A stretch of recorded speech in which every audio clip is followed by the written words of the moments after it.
4 நண்பர்கள் இணைந்து ஒரு குளத்துல மீன் பிடிக்கலாம் அப்படின்னு முடிவு செய்றாங்க.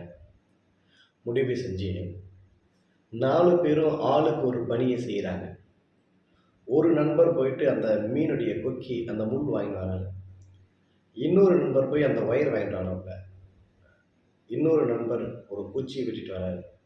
இன்னொரு நண்பர் அந்த மீனுக்கு இரைப்படக்கூடிய அந்த புழு அத சேகரிச்சுட்டு வராப்ல.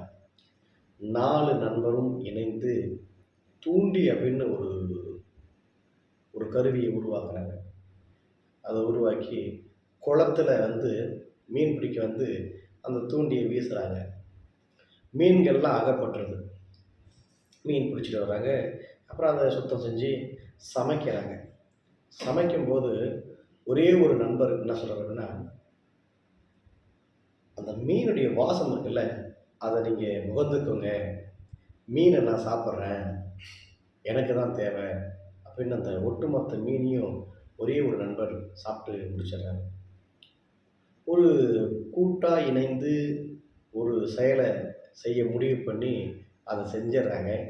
செஞ்சதுக்கு பிறகு, "நீங்க எல்லாம் மோந்து மட்டும் பாருங்க, வாசத்த பிடிச்சுங்க. மீன மட்டும் நான் சுவைக்கிறேன்" அப்படின்னு ஒரே ஒரு நண்பர் மட்டும் மீன சுவைச்சுன்னு இருக்காப்புல. இது எந்த விதத்தில பொருந்தும்? இது சரியா? இதுதான் வந்து ஒரு ஒரு கூட்டணி என்பதன் பொருள் நியாயமா இருக்குமா? நான் சொல்றது நட்பு கூட்டணிங்க. நீங்க தப்பா புரிஞ்சுக்க கூடாது. சரியா இது?